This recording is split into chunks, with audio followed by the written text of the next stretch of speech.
Hello everyone, FPL Raptor here and welcome back to another video on my YouTube channel. In today's video we have my Game Week 8 team selection where I'll talk about my current plans and also plans for future weeks as well. If you do enjoy today's video, please do smash that like button, and if you're new around here, make sure to subscribe as well. But without further ado, let's jump into it.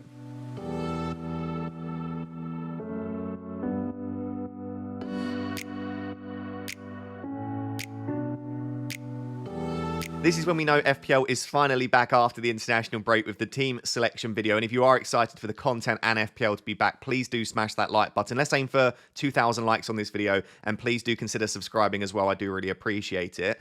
So I'm currently set up pretty well, actually, I think, for Game Week 8 at the time of me recording. I've got 0.1 million in the bank and 2 free transfers. And if you are new to the channel, or maybe you've just forgotten because it was such a long time ago, I did wildcard in Game Week 7. So this team is only 1 week post wildcard. So in an ideal world, this team would be set up pretty well, and I wouldn't want to make a great number of changes. So if I can continue to roll, absolutely fantastic. But I spoke about at the start of the season and going into sort of Game Week 3 and 4, I don't want to get into a frame of mind where just because you can roll up to 5 free transfers, I lose that desire to be aggressive in FPL and make moves to chase upside.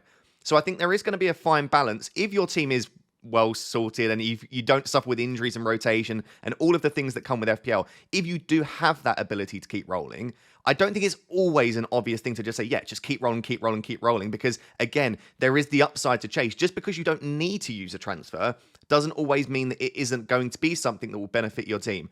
So over the next, let's say until around Game Week 12, when we know that there's that big fixture swing, I need to remind myself that just because I can roll doesn't necessarily mean that I should. And I'd like you to remind me of that in the comments over the next few weeks. So we'll discuss today, are there any moves that would benefit my team and would be a good use of those 2 free transfers? Or do I try to roll again to get to 3 free transfers in Game Week 9?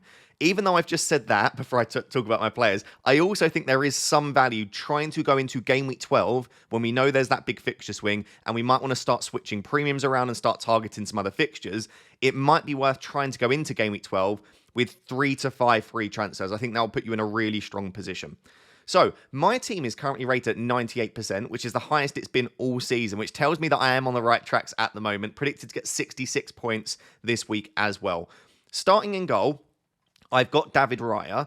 I am still very happy with this because while some goalkeepers have done very well recently, such as Sanchez in some recent weeks, Pickford obviously got that penalty save and clean sheet. And whilst the fixtures aren't necessarily massively there for Arsenal now, I still feel quite safe having the Arsenal goalkeeper. And now, I don't think he'll continue making saves at the rate that he has this season. He's averaging over 3 saves per 90. In previous seasons, that's been, well, last season, it was less than 2 saves per 90 for Arsenal. So I do think that the saves will drop off. And also, I don't necessarily think there are a massive number of clean sheets coming. But we know with Arsenal, they're almost sometimes better in the more difficult fixtures because they set up in a more tight format. We saw against Leicester and Southampton, they conceded in both games because they just sort of go all out for goals.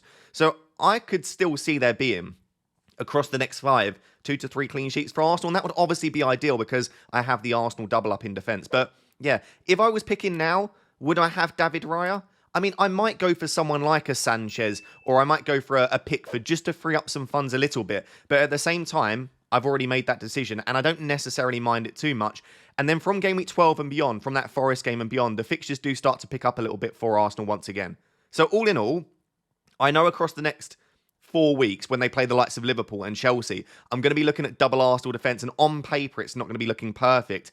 But we already know from the last couple of seasons under Arteta, they will still keep clean sheets in those fixtures. So yeah, Raya is absolutely fine in my team at the moment. Let's assess it in 5 or 6 weeks. And if he's not making the same number of saves and he's not having the clean sheets, we might have a discussion around potentially downgrading him to free up some funds. And as I said, that does complete the double up with Gabriel as well. Gabriel's slightly different, given that he's obviously so fantastic in the air and from set pieces, and the Arsenal seem to be targeting that even more this season. So Gabriel I have less of an issue keeping, even though he's more expensive. He continues to go up in price as well, and I already now have money tied up in him because I've owned him since Game Week 1. So the more that Gabriel goes up in price, the more that I'm just tempted to just almost keep him for the entire season. The thing that I would say is in my current structure, I've only got 1 premium defender. And as of right now, I don't see that massively changing. I don't see any future transfers which involve me bringing in another premium defender to the defence. So there will be a discussion at some point if I want Trent back in my team, who is, of course, the bigger mission in the defence, or even if I want to go to a Pedro Porro, but I don't want to upgrade one of my cheaper defenders, that Gabriel spot is really the only place I can see myself doing that right now. So, as things stand, I'm absolutely fine having Gabriel, but I could see myself in the foreseeable future, whether that be in 10, 12, or maybe a little bit later, switching Gabriel to Trent in that position there, and then just having Raya as my standalone Arsenal defender. So yeah, I'm happy with Arsenal double defence, but I could see myself changing that in the future. And then the rest of the defence is very, very cheap. There was a lot of question marks in my videos when I was talking about my wildcard defence, but I kind of feel like it's been justified at the moment. Of course, Trent's fantastic, and Pedro Porro over this run will be very good, and Guardiola, if I could have him, I would. But outside of that, and they are obviously very expensive, and I want other attackers, I don't really think there are many good, cheap defenders that I would prefer over my current ones. I spoke about the fact that for most of the cheap defenders, even if they're playing in okay defences, like Colwill plays for a decent defence, Van der Ven and Spurs are defending slightly better this season. But I don't necessarily want to invest in them for the clean sheets because they are still quite unlikely to happen on a consistent basis. So if I'm not expecting many clean sheets from defenders that are cheap, why not go all out for the more attacking defenders? And that's what I've done really with Lewis, Davis and Ait-Nouri. All of them are so incredibly attacking. And the thing is with Rico Lewis, the clean sheet potential is still there. I know City find a way to not keep clean sheets. I don't know how they do it on such a consistent basis. But over the next 4 games against Wolves, Southampton, Bournemouth and Brighton, I'm not saying there's loads of chances for clean sheets. Like, Wolves are a decent attack. Bournemouth and Brighton can score goals. But you would say that there's probably 1 or 2 clean sheets there, you'd hope. And he has such attacking threat. He pops up in the box all the time. He's playing sort of out-and-out midfield roles at the moment for City. As long as Rico Lewis starts 3 of the next 4, I'm still going to be delighted that I chose him on the wildcard because the upside is absolutely there. So I'm very happy with Lewis. And then Davis and Ait-Nouri, they're playing for really bad defences, in all honesty. Like, if you look at the defensive data, which we did in the GameWeek preview video yesterday, Davis is basically playing for the worst defence in the league at the moment, although I still think Southampton are a slightly weaker defence. And Ait-Nouri and Wolves, they're about 17th for expected goals conceded. And yes, they've had very difficult fixtures, but even against Brentford, who I know are a decent attack, but they just looked really weak. So I'm probably not expecting clean sheets for Davis and Ait-Nouri, but I don't own them for the clean sheets. I own them for the attacking returns. And both of them in Game Week 7 showed how attacking they can be. Ait-Nouri gets a goal and an assist, and Davis had 0.34 XGI, created a massive chance for Greaves. And if Greaves had finished that, he'd be coming away with an assist. And the thing that I like about Davis is not only does he have open play goal threat and assist threat, mainly assist threat, he's also on pretty much every single set piece for Ipswich. So I am still really, really happy with the Davis and Ait-Nouri picks. The only concern that I have is that attacking returns are not enough without bonus points, right? We need Davis to get an assist and 1 or 2 bonus points for it to really be worth it. Otherwise, he's coming away with like 4 points, which isn't really worth it. And he will get bonus points, as will Ait-Nouri, as long as Ipswich and Wolves don't continue to concede multiple goals every single game. Because we know that the bonus point system has changed now. I think they lose 4 in the bonus point system for every goal conceded. So when Ait-Nouri conceded 5 against Brentford, that is minus 20 in the bonus point system. Even with a goal and an assist, he wasn't really particularly close to bonus points. And it's the same for Davis. When he conceded 4 goals, he was never going to get close to bonus points, even if he had the attacking return. So I guess what I'm saying is I'm still really happy to have chosen Davis and Ait-Nouri. And this week, Davis against Everton at home, I'm really happy to be starting him. I'm not expecting clean sheets, but I need them to, in games where they get attacking returns, only concede 1 or 2 goals, because then at least they get close to bonus points. The only other defender that I have is Van den Berg. I'm still pretty happy that I chose him as my 4 million defender. The idea behind it was no real standouts outside of that, other than maybe Greaves, but I had Davis anyway, and I did not want to have a double up on the Ipswich defence, because in the weeks when I don't want to play Davis, I want the option of potentially being able to play Van den Berg instead. Do I think he'll continue to start every game? Maybe not, but I still think he's first choice. Even with Henry back now, I still think Van den Berg will start at right back in their first choice 11. And we know in other games, especially slightly more difficult games, Van den Berg could play as part of a back 3 at right centre-back. So no, I don't think he's fully nailed, but I also do think, given the money they've paid for him and how good he's been since coming into the 11, I still think he's probably first choice at the moment. So yeah, I'm pretty happy with the defence as things stand. In terms of players that I'm looking to bring in, there really aren't any. I'd love to have Trent, but he's so expensive. Konate is an option when Liverpool's fixtures start to improve. And then really, I would say if I could bring in one defender at the moment, given the fixtures over the next 4, it's probably Pedro Porro. But is Pedro Porro going to come in instead of Gabriel? Probably not. And I just can't afford to bring him in instead of one of the cheap defenders. So I'm happy with the defense. Let's move on to the midfield. So moving on to the midfield, I've currently got 2 flagged players, 4 of them playing away, and a couple of them look like they've not got the best fixture. I've also got £4.6 million dibbling in my starting 11. So I know at first glance this midfield might not look particularly great, and maybe it won't be for this week, but I also think that it's pretty much exactly what I would go for if I were to wildcard again this week. Like, I don't think there are many players that I would desperately try and squeeze in instead, other than maybe a Spurs midfielder, which we'll discuss in a bit. But starting with Palmer and Saka, I've obviously got a 3 premium structure because, spoiler alert, I do have Erling Haaland in my team. So I've gone for the 3 premium structure, and I'm still so happy that that was the choice that I made in Game Week 7. I was just trying to look ahead and think, where do I see us trying to transition our teams to? And given that our team value is starting to increase slightly, and given the value of the likes of Palmer and Saka, as well as being able to squeeze them in along with a Haaland or a Salah, I just thought we would eventually want to squeeze in the likes of Palmer and Saka into our team. So I went a little bit early on Palmer, and the fixtures coming up, they aren't fantastic, and I'm not expecting 25 pointers, but I've also already gained 0.2 or 0.3 million on Palmer. And I still think he absolutely has the capability to return in these more difficult games. He is a big game player. He scored in 3 of the 4 cup finals that he's played in. He scored against the likes, I think, of Man City and Arsenal last season. Forgive me if I'm wrong, but he has the ability to score goals in these games. And yes, a lot of those goals have been penalties, but he is a penalty taker, and he's exceptionally good at taking penalties too. He takes the odd set piece as well. Like, I just feel like Palmer's got so many routes to points, and he's so critical to what Chelsea are doing. He will continue to return. And I've also been very, very impressed with Chelsea as well this season. So I am absolutely delighted to have Palmer in the team. And I have absolutely no issue playing against the likes of Liverpool and Arsenal in the next 4. And of course, the benefit for me is that come game week 12, if I have transfers saved up, one of the things that I don't have to use a transfer on is transitioning into Palmer. So I am absolutely delighted to have Palmer. Will not be using a transfer to take him out for the next 4. Even if he blanks in all 4 of them, I'll still be happy I have him from game week 12. But I truly think across the next 4, I'm guessing 3 or 4 attacking returns, which will be absolutely fine to have him in place. I obviously have Bukayo Saka as well. He is currently flagged. Let's see what Arteta says. But by all of the reports that we've had at the moment, Saka is absolutely fine. He might have had a genuine knock, but it doesn't seem to be something that's going to keep him out of the Bournemouth game. Again, let's see what happens in the press conferences, but Arteta doesn't give us much information anyway, so I'll probably be keeping him. I do have a bench that's okay enough at the moment to potentially cover Saka if he were to miss out. If we were to get news that he was out, I'd probably just transition him to someone like Son or Foden, or maybe even to a Brennan Johnson and just keep that money in the bank. But I think Saka will be fine, so I'm not going to really discuss that in much more detail. And so, yeah, across the next 4 weeks, Saka's got Bournemouth, Liverpool, Newcastle, Chelsea, and Palmer's got Liverpool, Newcastle, Man United, Arsenal. They're not particularly good fixtures. I am fully aware of that, but I am probably of the school of thought that I'm not going to transition my premiums around based on fixtures at the moment. I think I'm just going to keep Palmer and Saka. And we discussed this in the Game Week preview video yesterday, that there are 2 schools of thought. One is that you change your premiums around based on fixtures, and the other is that you just keep your premiums in place and just hope that they continue to perform even when they have the slightly trickier fixtures.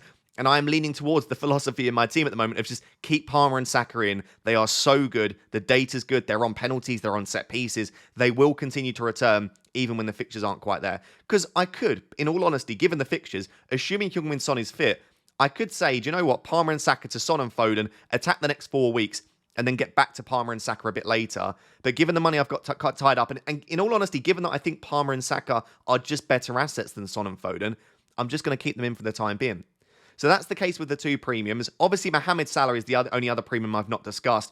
I do want to eventually get Salah back into the team. I just think right now, given his next 2 fixtures, given that he is more expensive than Palmer and Saka, I think I'm just going to stick with the 2 of them right now. Bryan Mbeumo, another player I'm delighted with. The fixtures are really there over the next 5. I'm very, very excited to be owning him. He's up to, I think, like 7.5 million now. He'll continue to rise in price the more returns he gets. He's just got everything. He gets goal threat, assist threat, penalties, minutes, fixtures. I love having Mbeumo in the team, and he will continue to return for us. And so he's going to be, I wouldn't say a season keeper, but definitely over the next 6 to 8 weeks at least. I've got no plans to sell Bryan Mbeumo. So the 3 of them I am delighted with, and I would absolutely be picking them again on a wild card. The other 2 are Rodgers and Dibbling, who are of course very, very cheap to allow me to afford the rest of the team. Rodgers, I'm fine with still. Like, he still gets the minutes. He's playing really well. He's had more returns in recent weeks too. He was very disappointing, I think, against Man United, but Villa were in general. Let's see how he gets on across the next 2. If Rodgers against Fulham and Bournemouth has a bit of a stinker, he's really struggling, Villa aren't scoring goals, then going into Spurs and Liverpool, yeah, I might look to potentially offload him because there are other really good cheap midfielders that are performing quite well that I'll discuss in the next section that I could potentially move him to. So it might be that Rodgers spot gets transitioned to a slightly different cheap midfielder, or maybe I make 2 transfers to downgrade one player and then maybe upgrade Rodgers to someone like a Smith Rowe or a Semenyo. But right now, I'm just fine having him because at that cheap price, I don't need returns every week. He's in there to facilitate the other players that I want to own. So Rodgers is probably starting for me this week, and then Dibbling is the only other player. He is flagged at the moment. As far as I can tell, because there's not many reports on it, he basically pulled out of international duty, which was the under-19s for England, I believe. And some people are saying it's just because he's not too good to play for the under-19s, but it isn't worth risking given the amount of minutes that he's played recently. Maybe he is carrying some kind of issue. I think Russell Martin's press conference is actually in a few hours. So I'm recording this on Thursday morning. I think it's a Thursday at 1 p.m. So we might get a bit of an update around Dibbling. And if he is potentially a doubt, like at all, if there's any doubts around Dibbling's fitness, I just won't play him because I've got Cunha on the bench. So this is honestly, as boring as it is, one of the big decisions for me this week. I have Dibbling against Leicester at home, Rodgers against Fulham away, and Cunha against Man City at home. I basically have to start 2 of them and bench 1. So I'll discuss my 2 forwards in a second, but neither of those will be benched. So I would love your opinion on this because this is the big question for my team this week. Who would you bench out of Dibbling, Rodgers and Cunha, assuming that Dibbling is fine? If there are any doubts, like I said, I will just start Cunha anyway. In terms of the way that I'm thinking about this right now, Rodgers' minutes are really secure. I think that this is an okay game for Villa. And I don't know, I just feel like Rodgers, the positions that he's picking up on the pitch, I feel pretty comfortable starting him. So for some reason, Rodgers hasn't been the one that I've considered benching. But then when I look at it, I'm like, the other 2 have home fixtures. Rodgers' data isn't that fantastic. And when we looked at Villa's attacking data so far this season, they're 11th for non-penalty expected goals. So they're not even necessarily a great attack. And Fulham have been defending quite well. So as I'm talking through it, I'm like, do you know what? Is Rodgers potentially the one to bench? On Dibbling is 4.6 million. Dibbling is not a massive goal threat or going to go out there and get you 4 or 5 attacking returns in a given game. But I thought he was really good against Arsenal. In fact, I think he's been good all season. And he is getting touches in the box and shots in the box. And it is Leicester at home. Like, of the 3, he definitely has the best fixture. And because he's a midfielder, extra point for a goal, extra point for a clean sheet, although that's very, very unlikely for Southampton. So he's definitely got the fixture to attack there.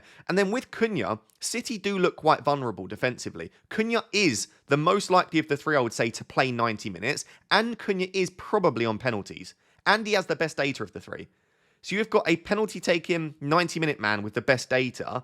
It feels crazy to bench him, but then it is Man City.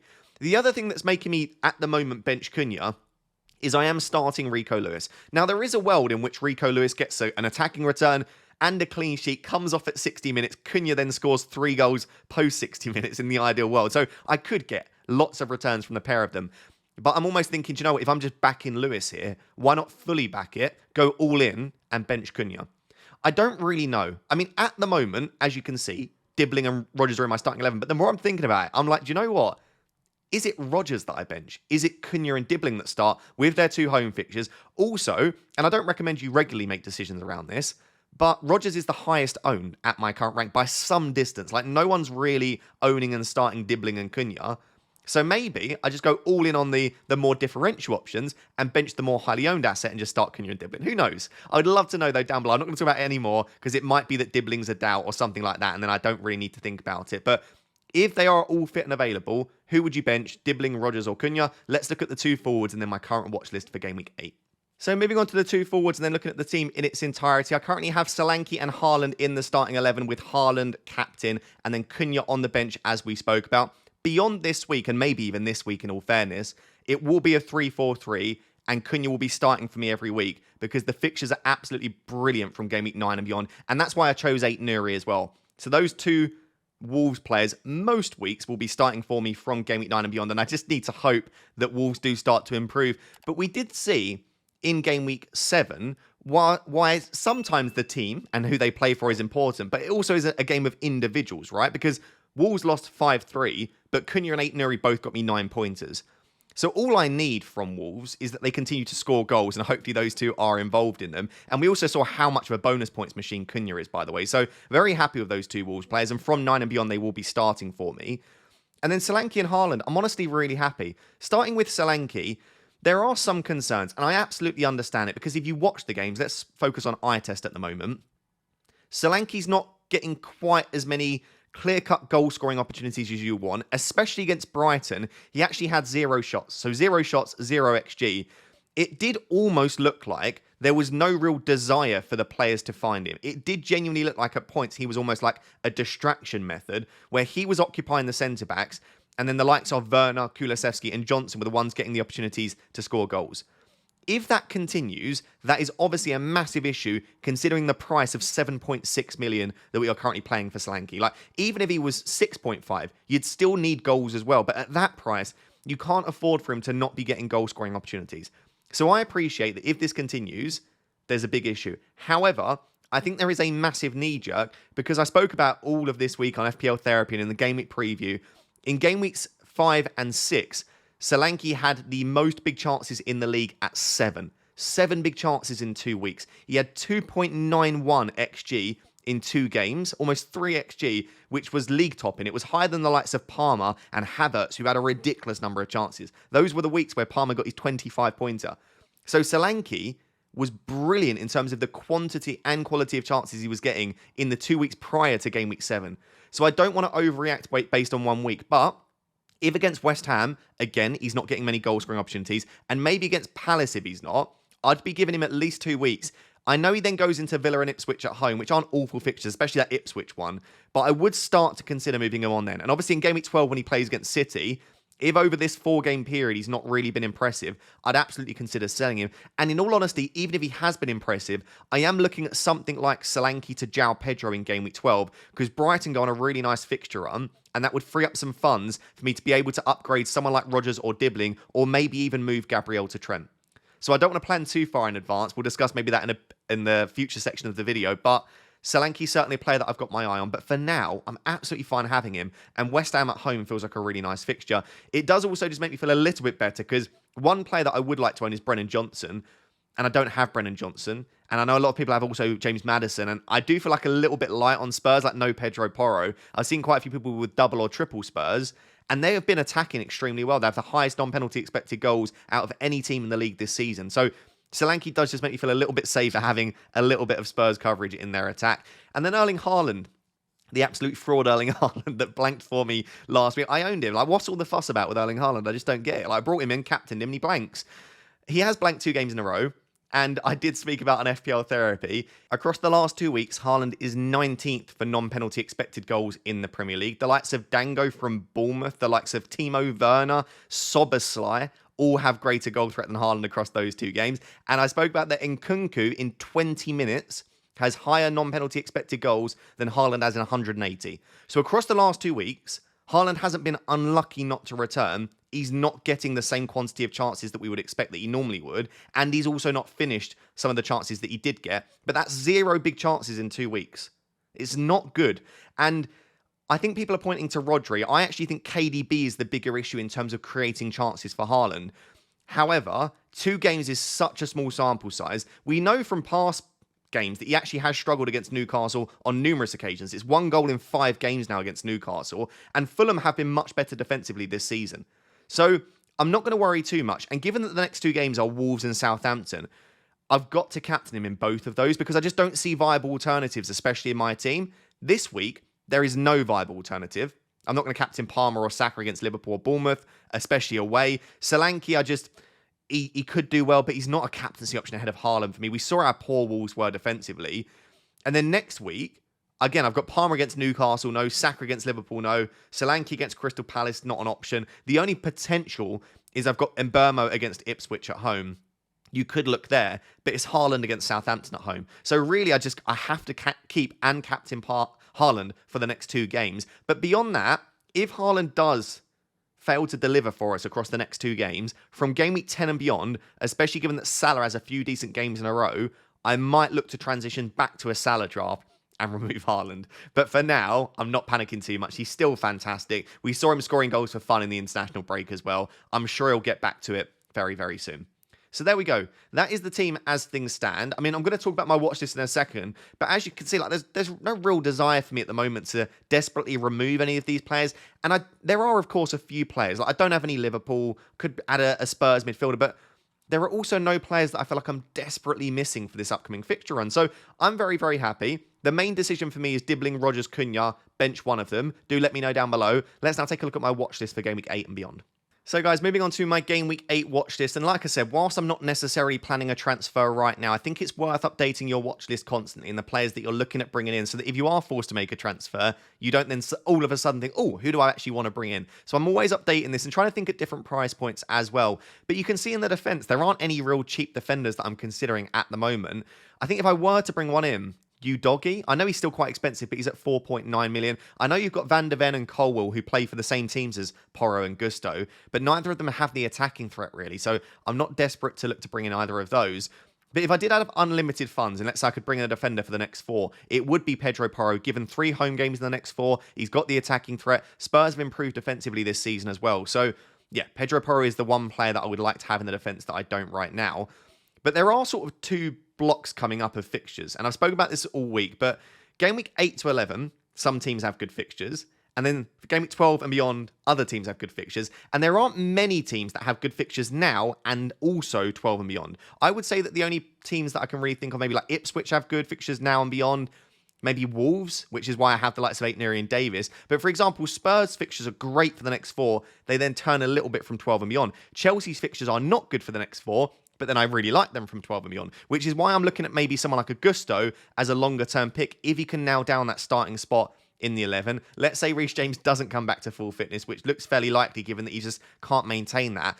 I just think that Gusto is so much better than playing someone like a Disasi at right back. And he seems to be even improves the way that Palmer plays, I think, when we see Gusto on that right-hand side. And if we skip over to the official site, looking at Chelsea's fixtures from 12 and beyond, they're not necessarily like perfect, but they're a really nice run. They've got Leicester, Villa, Southampton. Spurs isn't great, but then Brentford, Everton, Fulham, Ipswich, Palace, Bournemouth, Wolves. Like this fixture run here is really, really strong. So I am looking at maybe bringing in a Chelsea defender of some kind, and that's why I'm looking at potentially looking at Gusto. I will just say Spurs, their fixtures from 13 and after, like after that City game, it's not an awful run here.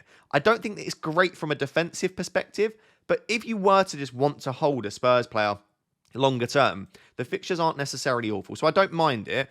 But yeah, at the moment, I'm probably not really looking at a defender transfer, but those are the ones that I'm considering. In midfield, I've tried just come up with a few different price points because obviously if I'm looking to sell someone like Dibbling or Rodgers in the near future, it needs to be someone super cheap. I've then got obviously that ability if I do downgrade someone like Solanke to upgrade to a mid-price midfielder, which is kind of Brennan Johnson. And then I've got Son in there just if I decide that I want to make a premium switch, if Saka was a real doubt. Son is the one that I want more than Foden because I just think his minutes are more secure. The fixtures are equally good for me. He's a better finisher. He's more of a goal threat. I just think in the way that Spurs are playing at the moment, Son would be the one. I don't have an update right now. And I still don't think I'd be desperate to make the move unless Saka was ruled out for some reason. But as of right now, I think a premium move is quite unlikely. So my 3 options in midfield at the moment are Adama Traore, believe it or not, Buonanotte, and then Johnson. So if we just skip back over to the official site to look at their fixtures, Fulham's fixtures I actually really like a lot. And I know Adama doesn't know how to finish his dinner, right? He gets so many chances but doesn't finish a great deal. But he has had a decent number of attacking returns so far this season. 3. He just should have had so much more. Like his data, 0.63 XGI. That's better than so many other really expensive players that we're all raving about. Like, it's similar data to Mbeumo, right? It might even be better. 0.69 for Mbeumo, but he's had penalties in there.